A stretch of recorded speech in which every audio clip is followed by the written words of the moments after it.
नमस्ते प्रिय श्रोताओं। आज मैं जिस विषय पर बात करने वाला हूँ वो विषय आर्मी को लेकर है। हमारी अभी सेंट्रल गवर्नमेंट की एक योजना आई थी, आपको पता होगा, अग्निपथ योजना। अग्निपथ योजना में जितने भी बच्चे लगे हैं उनको अग्निवीर का नाम दिया गया है। हो सकता है कि जिस पर मैं चर्चा करने वाला हूँ उससे बहुत सारे लोग मेरे से सहमत नहीं हो, पर आज ही एक खबर अखबार में पड़ी तो मन थोड़ा सा विचलित सा हो गया। खबर थी कि एक नया लड़का जिसकी उम्र मात्र 23 साल है और वो अभी उग्रवादियों से लड़ते हुए सर्च ऑपरेशन चलाया हुआ था श्रीनगर में, वहां पे उसकी मृत्यु हो जाती है। आतंकवादी की गोली जो है उसके सर में लग जाती है और वो लड़का शहीद हो जाता है। उम्र मात्र 23 साल। अलवर जिले के रैनी उपखंड के और नवलपुरा गांव है, छिरोड़ी पंचायत में पड़ता है, वहां का ये लड़का है। थोड़ा सा उसका पारिवारिक बैकग्राउंड के बारे में मैंने पढ़ा तो पता लगा कि 2 भाई हैं, उन भाइयों में छोटा है, पिताजी जो है वो एक्सपायर हो चुके हैं और अभी हाल ही में कुछ दिनों पहले शादी हुई है। तो इनकी पत्नी और इनका माँ और इनके भाई का क्या हाल हो रहा होगा वो सोच के मन जो है वो रोने लगता है।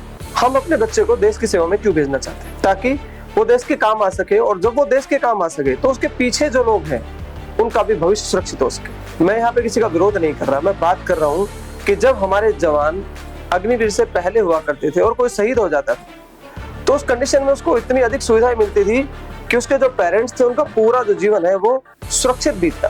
उनको एक बहुत बड़ा पैकेज मिलता था, साथ में उनकी जो आश्रित थी उनको नौकरी भी मिल जाती थी, इसके अलावा उनको पेंशन भी मिलती थी। तो जो पीछे वाले लोग थे उनका जो जीवन है बड़ा बेहतर गुजर जाता था और वो इस चीज के लिए लालायित रहते थे। आप लोगों ने पढ़ा होगा, देखा होगा कि बहुत सारे परिवार में ऐसी स्थितियां रही कि जिनके 2-2, 3-3 संतान जो थी वो शहीद हो गई और अगली संतान भी हुई तो उनको भी वहां फौज में भेजा गया। वो इसलिए क्योंकि उनके मन में मातृभूमि की सेवा का जज्बा तो था, साथ में ये भी था कि कल को अगर मेरा लाल शहीद हो जाएगा तो पीछे मुझे मुड़ के नहीं देखना पड़ेगा। अब मैं बात करता हूँ राजेंद्र की। अब जब ये शहीद हुए तो शहीद होने के बाद इनके पीछे के परिवार का आर्थिक भविष्य क्या रहेगा ये सरकार को सोचना चाहिए।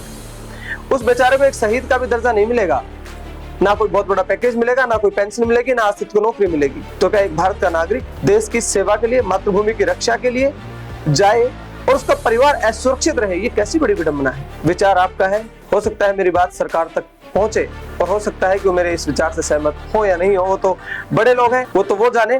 पर मैं सिर्फ इतना चाहूंगा कि हमारे देश के जो जवान हैं उनको एक उचित दर्जा मिले, उनके परिवार को एक उचित आर्थिक सम्मान मिले, ताकि हम हमारी औलादों को, हम हमारी संतानों को देश की सेवा में समर्पित कर सकें। जय हिंद।